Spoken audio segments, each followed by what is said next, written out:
Hello and welcome to the Aviation Briefing with me, William Hallowell. In this podcast series, I speak with industry and media colleagues about the biggest stories in aviation. Today, I'm joined with Andy Smith, who is the Head of Sustainability Strategy at Loganair, the regional Scottish carrier, and we're going to be talking about SAF today. Hello, Andy. Hi. Hi, Will.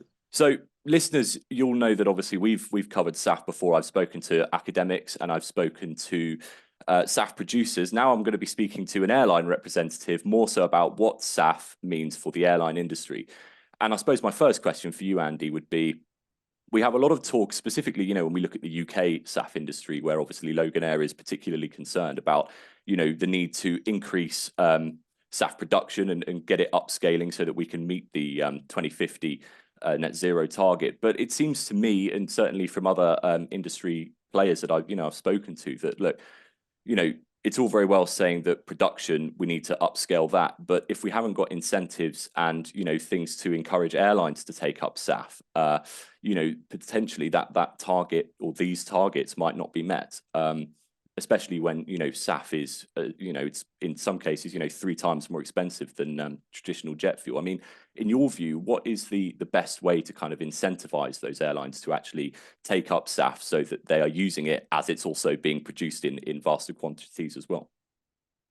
Yeah, that's a good point. And you've hit the nail on the head there, that the fundamental issue with SAF is the cost. And there's a lot of innovation going into the SAF supply chain to develop new pathways, the second and third generation fuels, increase the range of feedstocks that can be brought in to mitigate some of the potential problems with used cooking oil, which is the fundamental basis of biofuels.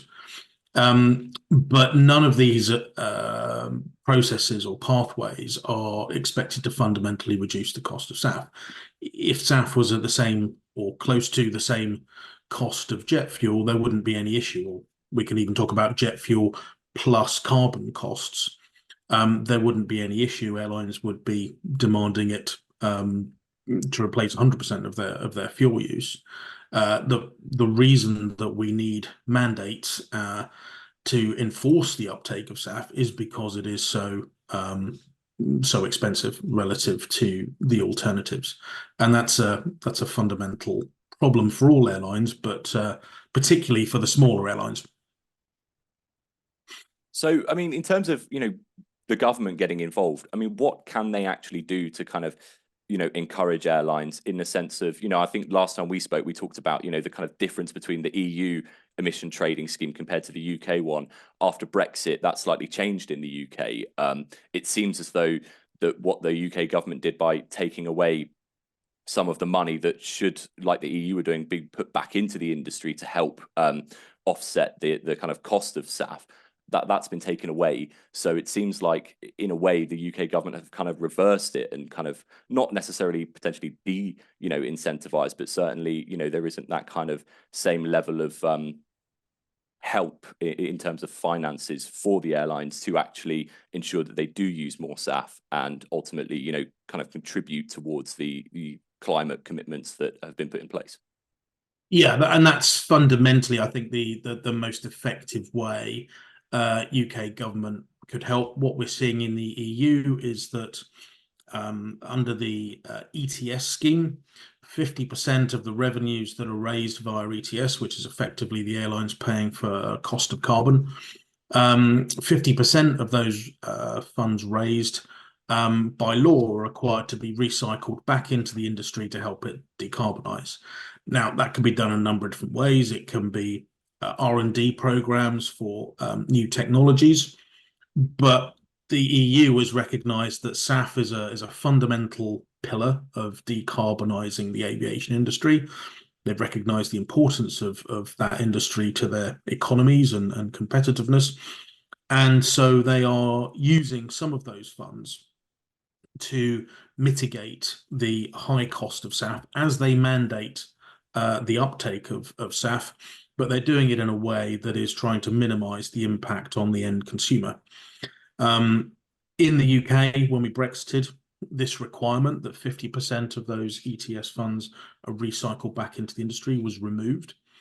And at the minute, the industry has been lobbying UK government for many years, trying to find a way of enabling SAF production, but at the same time avoiding it putting inordinate costs on the end consumer.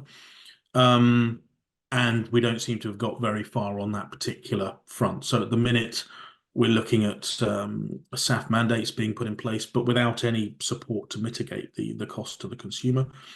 And of course, the risk is if we don't get supply coming online to support that mandate, that actually what will happen is the mechanism will be bought out.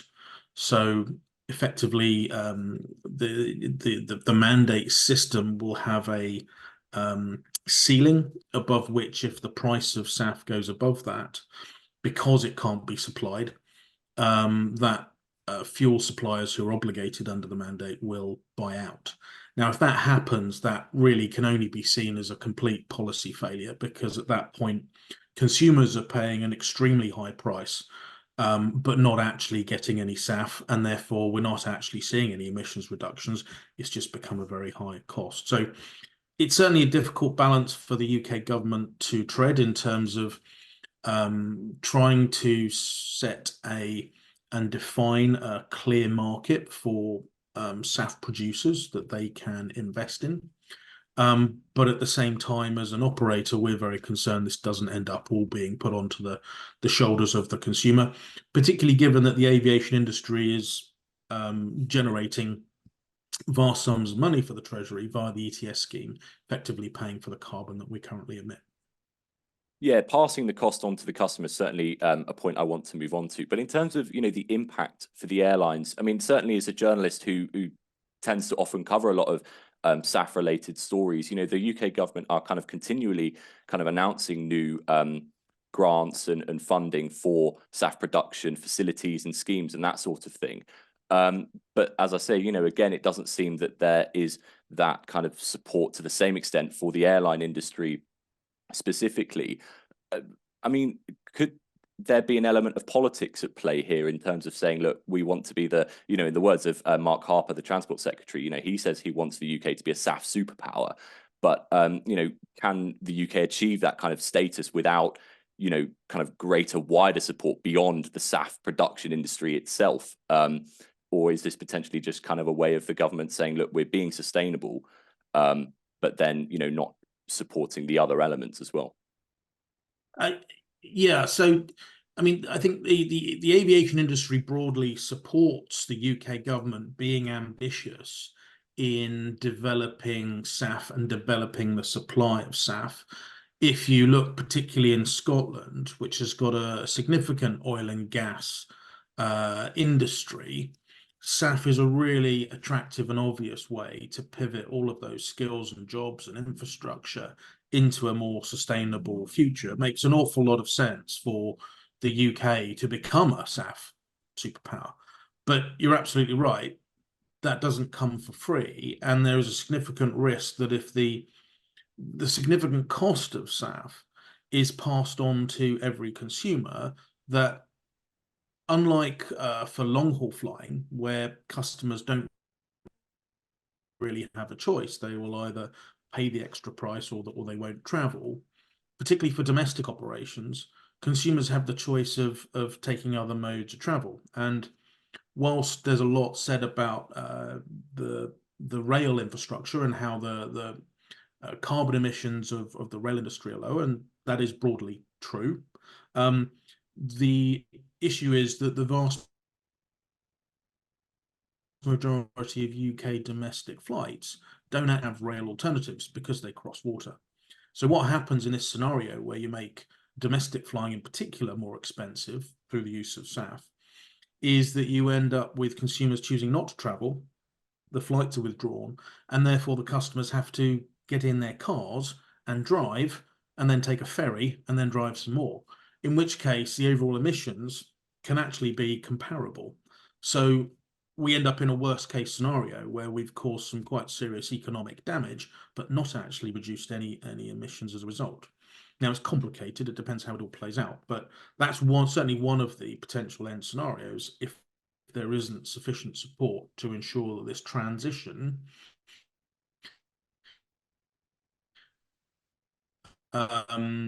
that whilst we'd like to see more SAF production, we'd like to see the UK just legally require people to do this without expecting there to be some quite significant consequences if you don't protect the various parts of the market that are going to be hurt by this. And not to kind of take a a kind of leap away from SAF for the moment, but in terms of the impact, if you do have to, Loganair and similar airlines, regional airlines, if you do have to pass those costs on to customers, and they therefore, as you say, choose not to fly with you, I mean, what kind of impact will that have on from a business side of things? Well, that potentially could be very significant. The economics of regional and domestic flying are quite precarious. We are not a low-cost carrier, not because we have lots of frills and unnecessary parts of luxury elements to the service, but simply because there are significant diseconomies of scale as you go from a large aircraft down to a smaller aircraft.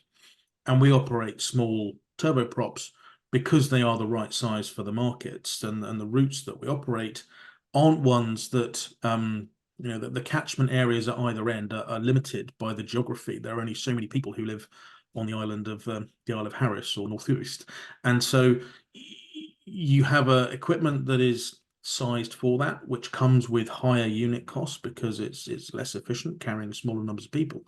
And if you reduce those passenger numbers further, then obviously the cost for the remaining passengers go up quite significantly, or in the absolute worst case, the service is just no longer viable and you withdraw it. And yet at the same time with these aircraft, one of the ways we keep the cost down is through utilization. So the loss of particular services can have a significant impact on the economics of all of the routes that particular aircraft operates. So it really is quite sensitive, and we're desperately trying to find ways to avoid the potential costs of this transitioning having those kind of worst case effects. So let's move on slightly. Let's talk about kind of SAF in the kind of wider context of the airline industry. Last time we spoke, we kind of talked about there is a difference between long haul and short haul, and perhaps the idea that SAF is kind of like the be all and end all solution to decarbonising everything everywhere is perhaps not the case, particularly when there are issues at the moment around the need to upscale in terms of producing it to meet the demand. Is it the case that, I know Loganair are kind of looking at hydrogen at the moment as an alternative fuel. Is that something potentially you would welcome a number of smaller airlines doing short haul and regional routes to do, in comparison to the long haul that obviously there isn't, that much room to kind of move away from SAF, things like transatlantic flights or intercontinental flights. It seems like, perhaps electric flying is some way into the future. Yeah, I mean, our analysis shows that we expect aircraft up to sort of 70 seats being quite well suited over shorter distances to convert to hydrogen, whether that's fuel cell or hydrogen combustion systems. And the advantage of these is that they're obviously zero emissions at the tailpipe, which is very attractive. But at the same time, aircraft operating in this category make up a very small fraction of overall UK aviation emissions. They account for quite a few flights, but because they're so small and their overall emissions are so low, it represents a very small percentage of the total. So even if you decarbonize those flights entirely, it's not necessarily going to have a huge impact on the overall UK aviation emissions, which is where SAF comes in. And SAF is absolutely critical for the industry, as you say, as a wider whole to decarbonize.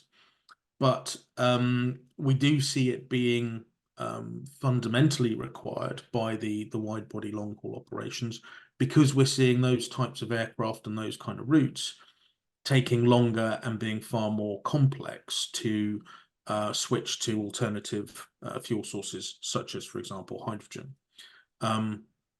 Therefore, SAF or some other, PTL type liquid hydrocarbon is going to be the preferred fuel source for those aircraft out past 2050, which is why we need to start investing in the SAF supply chain now. But as you say, there's a slight nuance there. Smaller, regional, potentially, growing up to A320 sized aircraft, may well decide that actually A, hydrogen is a practical alternative, and B, it's an economically preferable route to go, depending on where things pan out in terms of feedstocks for SAF, etc. Yeah. I mean, it certainly seems that there is, a market in some people's view. You've got EcoJet that's looking at launching operations from, I believe, Edinburgh later this year that want to be, I think in their words, the flag carrier for Green Britain. They want to be an entirely electric powered regional airline. So there is, clearly some interest in that as a, a future alternative. But could you explain a bit more about, Loganair and how you're using or, looking to use hydrogen by, I believe, 2027 for your operations? So yeah, we're aiming to be the first airline in the world to operate a hydrogen-powered commercial aircraft. But that's heavily dependent on the technology being developed and certified, which is no small feat. There's a number of really credible organizations such as ZeroAvia, Universal Hydrogen, working on projects for aircraft up to ATR size, which are the largest aircraft in our fleet.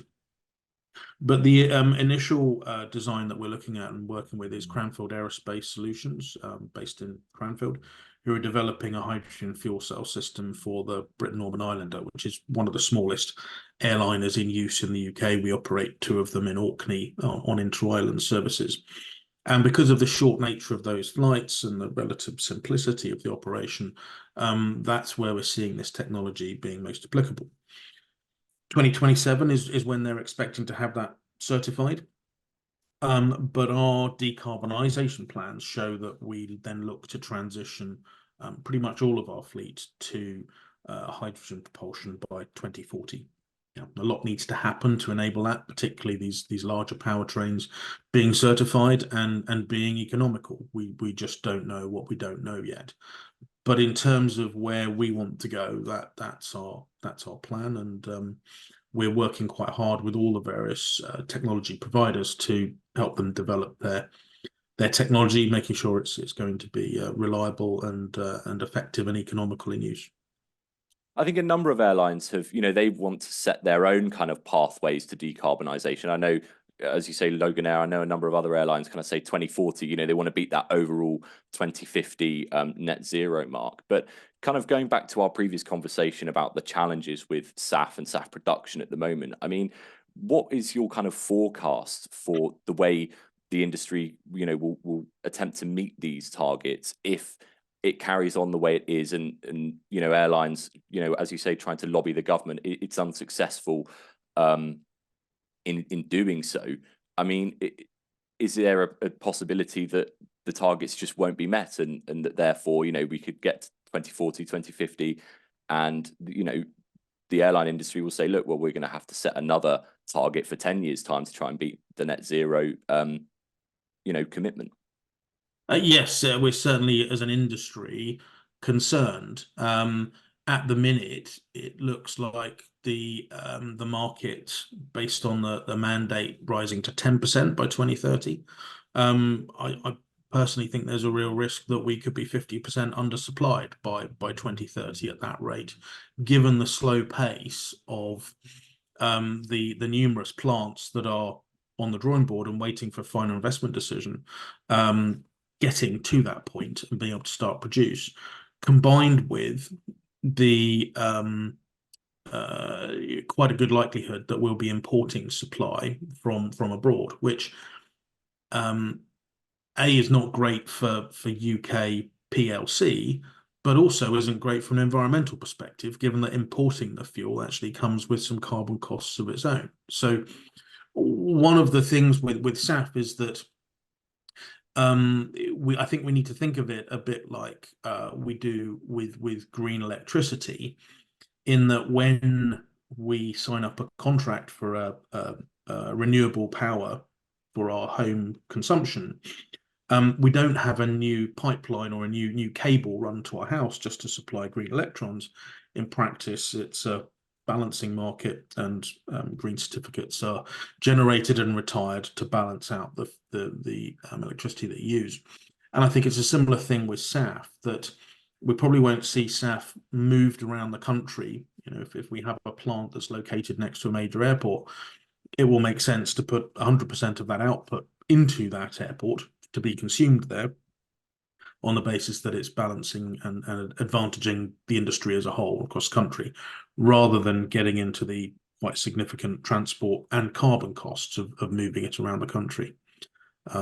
But to go back to your main point, yeah, I think there is a real risk that because of the delay in getting supply moving, that the industry is faced with this worst case scenario of having to buy out significant volumes of SAF, which comes at a very high cost to the consumer, and is meaning that actually the mechanism in itself, which is primary purpose is to stimulate the production of SAF, hasn't worked, and we need to avoid that at all costs.